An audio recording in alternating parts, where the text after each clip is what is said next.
Welcome back to the Bumper Breakfast. We're talking about child protection this morning. And coincidentally, I have two Abeokuta people in the studio this morning. This one was in Abeokuta yesterday. Advertising on Facebook. Get Abeokuta. I don't know what that her father in Itoku is doing to her that is making her want to come and eat her father in Itoku. She will just keep going to Abeokuta to go and eat her father, only to go and eat her father and talk about children, obviously, because that's where the passion lies. I'm talking about Wemimo and JB this morning. Wemimo, good morning. How are you doing? Good morning. Glad to be here. You have become my Google location. Yes, ma'am. When I want to find out where she is, I go to Google. I do bang, bang, bang. You already know my itinerary for the week. She's in Abeokuta. Confess, did you Tamala? I did it. See? What happened? It rained. It rained a bit, so you ran away from Abeokuta because of the rain. And then, of course, I have Olakunle, Sanni, this morning. Is the National Secretary of the Child Protection Services Nigeria. Network Nigeria. Good morning. Good morning. You traveled from Abeokuta this morning. That one is doctoring in my brain right now. Like seriously, it's one of the sacrifices we have that you have to pay for. It's quite important to you for you to have been able to travel from Abeokuta to Lagos. Well, very, very important. Very, very important. Good to have you on the Bumper Breakfast. We're talking about child protection this morning, and quite a number of people are not aware when they talk about the Child Rights Act. A lot of people just want to, expect that it means protect your children in the house, don't allow harm to come to them, and all that. But in 2003, Nigeria adopted the Child Rights Act and domesticated the Convention on the Rights of a Child. It expands the human rights bestowed to citizens in Nigeria in the 1999 Constitution to children. Although the law was passed at the federal level, it is only effective if state assemblies also codify the same law. Now, the bill was first introduced in 2002. It was finally signed and adopted in Nigeria, domesticated in Nigeria in 2003. Now, the interesting part of it is, as we speak right now, some of the states in the Federation, all of the states in the South have domesticated the Child Rights Act. Now, some of the states in the North have not touched it with a long spoon. Like, it's still like this. It's like that. Is far from their table of priorities.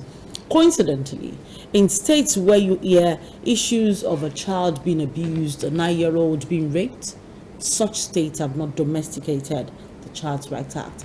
And I'm asking questions. Why do you complain when you have not protected the child? Or maybe they don't complain. Maybe we are the ones complaining on their behalf. Maybe I should begin with Kunle today. Exactly. You're the one dealing with the whole of the nation, going about. How many states particularly have domesticated this Child Rights Act? And then, are we the ones complaining? Or the states are complaining as well? Yeah, okay, thank you. First, like you mentioned, we already have the Child Rights Act in 2003. Yes. And up to date, we have just about 2/3 of the states. I think about 21 or 22. 24. Yeah, 24 already domesticated it. And then the larger chunk of those who have not domesticated, you can easily predict the northern Isn't that derogatory? Yeah, when you say it is predictable? Yeah, because of the cultural bias. Okay. It's not because there are issues which are embedded in the Child Rights Act which they feel does not align with their culture or with the practices around there. So, but yet at least we have about 19 states in the north, and we know many of them are already, and many of them are already taking steps as well. So of 19, 11 haven't domesticated. Yes, around 10. 11 okay, so I think we should tell the people who are watching us this morning, the states that have not domesticated. You're looking at states like Kano, where the Almajiri children are in droves and large numbers. You're looking at Kebbi. You're looking at Katsina. That's the state where the president is from. You're looking at Sokoto, the state where bandits have taken over and are kidnapping children at will. You're looking at Jigawa, you're looking at Zamfara. That's another state that has been ravaged by banditry and kidnapping for a while. You're looking at Bauchi. That's another one there. You're looking at Yobe. Yobe apparently is a state that people are talking about right now, and they're saying their governor has abdicated his duties and he has moved to Abuja because he's leading a party. And then you're looking at Gombe State. Gombe is another one there. And Borno is understandable because Borno has been in the eye of the storm for quite a while now. But I think Professor Babagana Zulu should have adopted that as quickly, because first is a professor, second is one of the people crying about the IDP camps and the children in the IDP camps. Exactly. What's happening? And then Adamawa. I can mention the names of the governors and the important personalities in Nigeria that are from this state. Atiku Abubakar is from Adamawa. President Muhammadu Buhari is from Katsina. You have Babagana Zulu. And the Child Rights Act was domesticated during the during the second tenure of President Olusegun Obasanjo, where Atiku Abubakar was the vice president. Yes. So what are we doing? Are we the ones crying foul on their behalf, or it's just not a concern for them?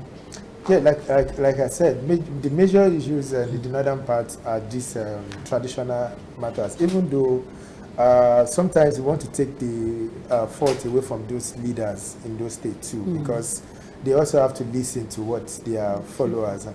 You know, there are some gatekeepers in these states who even sometimes their opinions from the thoughts of people, and so even if those political leaders are not careful, these gatekeepers could even trash them, you know, could make useless of whatever opinion that they have. So they have to, get their buy-in to these community leaders, these small people that you think you can usually, but the politicians know that they are very powerful, so they are very, very. So for some of these political leaders that we have mentioned, you know, for them personally, they endorse this. They want it to be, they want their state to have it, but they know that they have to take it step by step. 2003 to 2021, when we move step by step, isn't that too many steps been taken already? Farther away from the domesticate. No. Wemimo, please. This man does not understand us. In 2003 to 2021, they are taking step by step. Are those steps taking them closer or taking them further? I think if you look at things statistically, things are getting better. Yeah. Okay. Yes. In those areas? Things are getting better because with the way he has explained it, there are lots of limitations. But if you deal with people one-to-one, I think a lot of people are getting to understand that it's my responsibility to protect my child or a child in my community. And NGOs are rising up to the occasion, you know, teaming up with different associations and all. You know, so the step by step is still bound by the limitation of beliefs. Am I right? Yeah. And culture. Yeah, but my question now to both of you, I don't understand you. When you say that they are taking it step by step, and then you now catch someone that abuses someone, and there is no law. That's where I was going to come to, because the step by step that, like she said, some of these leaders too are also, the community or people or maybe religious groups are, some of them are now beginning to see reason because of issues that have been brought to the fore. Exactly. You know, but those issues were not open in the. You could remember a case of where a child was abducted from Bayelsa, taken to Kano for marriage. You remember the case, and the case went to court, and so those kind of issues began to, bring about, a kind of awareness to the people that these are the reasons why we need to have these things in place. You know, you could remember the Emirates at that time too were also, people. Don't forget that the emir at that point in time is a learned scholar. That's what I'm saying. Even at that time, the emir wanted justice, wanted certain things. But the people, the deposed emir, you meant? Yes, the deposed emir. Yes. Thank you. So I need you to clarify. So we need to clear that. Yes, Sanusi. Yes, it was Sanusi. But we understood for our part. For our colleagues who were working there, the major problem, because that case was even difficult to handle at that time, not because of the emir was not, I mean, the deposed emir was not, didn't want justice, but because there were traditional people in the Emirates who thought this is what this is normal, this is our religion, this is our practice, these things that we and these are the people that will follow through with these policies or laws when they are being made. These are the people that will communicate these things to the people, to the ordinary man on the streets. So these issues, now that they are coming up, so people are now beginning to understand. So, but like she said, there is a progress. I know about some certain steps, but since they have not fully domesticated, we can't talk about it yet. You know what my fear is? My fear is when we now have all of these impediments on the way, how exactly as a people are we meant to make good progress? Especially because we're talking about areas of the country where the kidnapping and the banditry and the child rape and child molestation is very rife. I mean, let's assume that a bandit, for example, is caught today and he has kidnapped a minimum of 300 children. That's one issue. Federal government law does not work in that state because there's no child's right law. So what do we do with that kind of bandit? We now charge him for kidnapping generally. Meanwhile, there would have been a stiffer penalty if they had child's right law. Yeah, and the way the law works sometimes is not. I'm not a lawyer, but over time we've understood that even if you may not be able to prosecute this person as using the state's law, because it does not exist in the law, but virtue of being a Nigerian, it can bring this person under the Act. It may just take longer process. That's just you see, and then when the person now gets a really good lawyer who can now bamboozle you, and then that's where you see them jail someone for 3 years after he raped a child. You don't get good justice. I mean, there's justice. Yeah, that's how these laws have to be domesticated, so that it makes the process faster. It makes it, the process of getting justice faster. It makes it also, it takes it personal for the states. Like, yes, this is our issue, these are issues, and these are our law. So it's not saying that, it's the law from Lagos that we're bringing to Bayelsa. It's not saying that, that's the essence. But like I said, it does not mean that they can't be prosecuted. It just means that they will not get good justice. It just means that But my question to you, in your days of dealing with, years of dealing with issues of child abuse, child molestation, of different sorts, under whichever name you want to call it, have the parents, or would you say that the children have been really satisfied with the kind of justice they got, even in states where this Child's Rights Act have been domesticated? Okay, he is a state person. Okay. I'm the grassroots person. Yes. Yeah. I would say that a lot of parents as at now, have not really been fully educated when it comes to the right of their own child, let alone being able to address and extend it to another person's child. So I feel, that children would need to be empowered. We need to be educated on what their rights are. Then you send them home, to tell their parents. To tell their parents that this and these are the things they said my rights are. Then, which means you have been able to cover that of the child and that of the parent. Then I also say that where do we find children? You find them mostly in schools. You find them in religious places, right? Then we say, let the education come into those places too. Parents, teacher association, you educate and all of that. Because I discovered that a lot of parents are just raising children by default. They believe feeding is what you need, schooling is what you need, I buy you school bags and all of that. But when it comes to the actual right of defending a child, of hearing a child out, allowing the child a voice, of listening to the child, of not judging a child, of protecting the child from the abuser or an abusive environment, a lot of parents are still way behind in that area.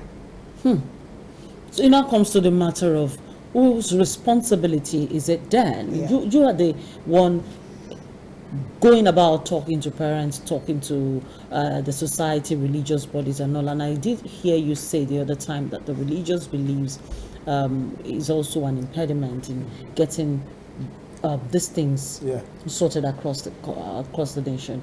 Can you divide the responsibilities for me? Whose responsibility is it? At what time to protect the child? Okay. Yes. Thank you. Like I said, religious beliefs have, to a large extent, has been some of the challenges in terms of implementing or getting children to enjoy their rights. The one that readily comes to mind is this popular saying from a Bible quote. Train up. No. Spoil the rod and spoil the child. And so for that, people believe that they have to beat children for the child to not beat you. They have to rod you up. You understand? So that's one issue you always fight have to tackle. And you know, in the northern part too, I mean, let me not say in the northern, let me not, but generally within the Islamic circle too, they also believe that children, as long as at the age of puberty, which is not really clearly stated, that the child can, once the child has reached the age of puberty, that the child can begin to have, the girl child particularly can get married off. So those are issues. Those are those impediments that come. But like you have asked, the responsibility of protecting children or promoting their right or getting them to enjoy their right, it's a collective one, which everyone has, every individual, wherever you belong to, you have a role. And so this can be said to be categorized into 5. And the first on that list is the holders of these rights themselves, the child. Because yes, they are the one to enjoy these rights, but yes, even as much as that, they also have this responsibility to ensure that other children, they enjoy their rights and other children also enjoy their rights. So they need to be taught, they need to know about these rights, they need to be, to as much as possible educated, so that when things are happening to them, they know where to go to, who to talk to, and they know how to respond to such situation. Because it's very, very important for children to always know, even if you don't know what to do, you should know who to call. In most instances, children do not know what to do, and they don't know who to call, and so it leaves them to continue enjoying, in quotes, their abuse. So they have to normalize this abuse. Yes, it makes it become a norm for them that they have to, and that's why you see many people who many adults will tell you today, if you complain to your mother, why are you not taking up this case of defilement against your child? Say, no, it doesn't matter, the child, don't worry, let's just... The child will forget. Because they've normalized it. Because probably the mother also went through the same. And so it's important at that level to the child. Then we can talk about, then we'll move on to the family, which is the fulcrum of the society, the bedrock. Yes. Without the family, a lot of things may not. Even there is the government need the family, the media need the family, the education sector need the family to get it. So the family need to also they have a key role to protect, because they are the first. We always say something that the child cannot thrive. The best place for the child to grow or to thrive or to live is within the family. And so, this, because this family are the one that is most connected to the child. They know where the child is coming from, and they know where the child should be going to. And so it is in this process that they're expected to provide all right nurturing to that child, so that the child will be able to get to that level where we all desire for that child. And so, and then the family has a great role to play. Then the community. When we're talking about the community, the extended members within the community, not your immediate family now, at least the leaders of the community. Because many times you come across cases and you want to handle it, and then the community becomes your first point of impediment, because they already form a thought, or they are even protecting their abuser, and you want to go into arrest. Especially when the abuser is well placed or maybe more comfortable, richer. Plays a role in the community, that which they see as being Their Messiah of some yes, sort. their Messiah of some sort. So they find it difficult to, to get that kind of So person. it looks to me like children are the endangered species in our regular society. Wemimo, you've been talking about child protection for a while. Let's begin with the society here. What are the ways a society damages a child? I think he was going there before we cut him off. Okay. Yes. No, I've actually not exhausted the list. Yes, we talked about the community, and community, the NGOs also belong to this community. I will be talking about the clubs in the society. All these social groups too also belong to this community that we're looking at. Then we also now look at the states. The states, as that is the federal government, the state government, the local government, the ones with the power, that to determine the policies, the laws to put in place. Because, whatever the family is going to be doing, whatever the community, every step the community is going to be taking there, they will be hinged upon what the state has put in place. They will be hinged,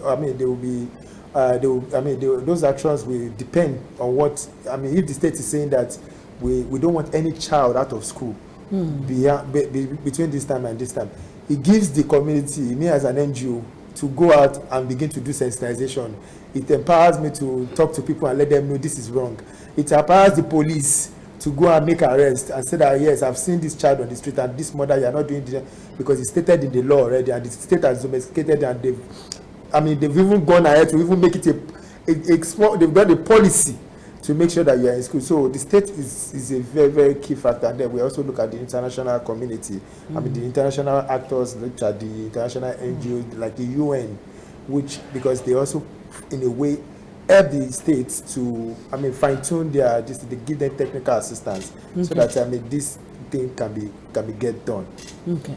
But just before I go back to Wemi here, you want to ask a question this morning, or you have a comment, or you can send an SMS to us. Send an SMS. The number on the screen, 08064738133, is the number to send that message to. You can also call us. You can send a WhatsApp message to the same number. Let's quickly talk about this and see if there are questions that we can have answered for you. The society damages the child, whether they like it or not. The religious, and when I mean the society here, I know we've been talking about child protection in religious centers and all that. The religious centers also damages the child. Even the schools that are meant to educate the child also damage the child. I want to know ways whereby they do these things unconsciously. Not the ones they do intentionally, because the ones they do intentionally are usually the responsibility of people. But the ways they damage these children unconsciously, they do not know they're doing harm, but that is exactly what it is. I think to use the word unconsciously means lack of knowledge. Yes. Okay, ignorance. Yes. Of what the law says. Let's even put the law aside. When we talk about child rights, to me, I believe a child is a human being. Okay, and which means if I could, as an adult, disregard the rights of a child, then I have also disregarded the right of a human being. So I think it is the lack of respect for the dignity of a human being. Okay, so if I have respect for humans, I would know that this is a little version of, a bigger human. You need to be fed. You need to be cared for. You need to be protected. I will need to feel what you feel when you are not feeling high. Okay, I'll need to listen to you. I'll need to come to your aid. All right, if I don't have the capacity, what can I do as an adult to, where can I go to? Who can I talk to? So everything still borders on ignorance. So the larger community, schools, the social sphere, who still disregard the right of children, they do this based on the fact that they are ignorant of the fact that an individual needs to be protected. And when we talk about a child, we're saying a child doesn't have to deserve to be protected. Okay, in the area of you have to be obedient to be protected, or you have to earn it. Okay, it is a responsibility of anyone who knows that this is a child. Okay, I have that responsibility towards you, whether you are mine or not, to protect you.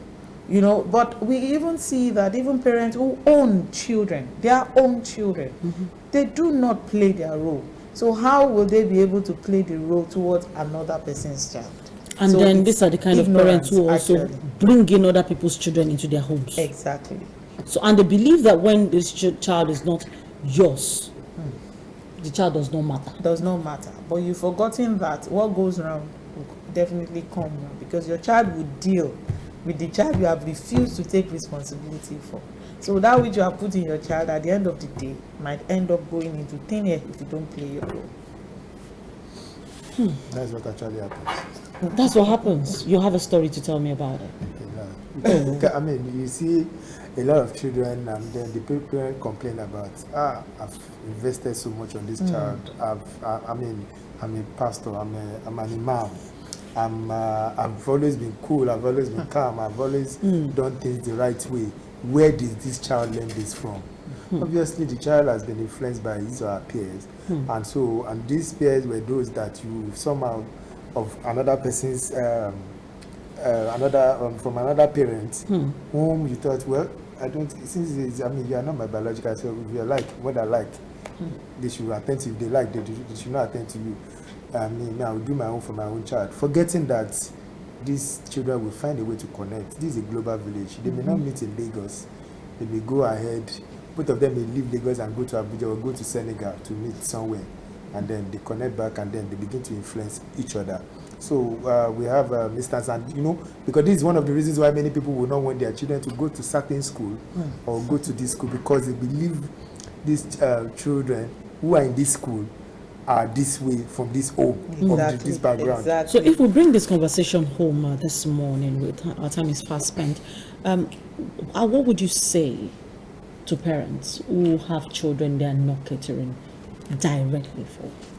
Well, what I would just say that they find themselves very lucky anyway, because yes, we have the laws, but just that they are not being implemented. Yes, they find because if there are other countries where these laws are there, they have laws. The Child Rights Act is so rich that even when you fail to send your child to school, as that is something that people take like with levity. That when you send it the first time, maybe you'll be given a warning. The second time, you'll be given community service. Later, you can be given as much as 6 months imprisonment with fine. So if you continue, something that the child rights is so rich that if somebody is exposing a child to narcotic, the child does not have to take it. There is punishment. Just exposure. Just exposure. And that's why they will say that do not smoke in public or do not do all these things in public. Because children are in public spaces. Or let me add to that, you are the one who sent children to go buy those things for you. Okay? Or you are taking it in the presence of the child. And you know, it's not for you, it's for adult children. Yeah, exactly. Because you are exposing the child already. And so, but many people do not understand this. They don't understand it, and so they find. I've always, my friends, my close circle, they know me. I'm not a saint person, but they know that there are some things I would never do in the presence of the child. Yeah. Because the child is there. I would never do it in the presence of the child. So for parents, we just they should look at the bigger interest. They look at the bigger picture. Yes, when you become a parent, whether biological or the otherwise, we have a responsibility to these children to give them, to help them to become whom we desire. I mean, what we desire of them. I mean, so and for them to do this, we need to play our own role. We need to make these sacrifices. That is by giving up our. Guilty pleasures. Yes. Our guilty pleasures. Exactly. Just for them to be able to have life. How do you close? I say a lot back. Parenting will take a whole lot from you. You know, a whole lot of sacrifices. And you don't have to be the biological direct parent. You are a parent in your own regard. So respect the child around. All right, that's how we close on the bumper breakfast this morning, because I had a personal interview with the CDA chairman and the community members of Oluwajoba CDA in Igbogbo Bayeku Local Council Development Area of Ikorodu, and it's quite interesting that I promised that interview will be played today. So I want to cue that interview, while I also want every parent out there, while you are doing what you think you're doing and you're getting away with it, don't forget Lagos State too has the Child's Right Act. If you are caught, you go to jail. Have a beautiful day.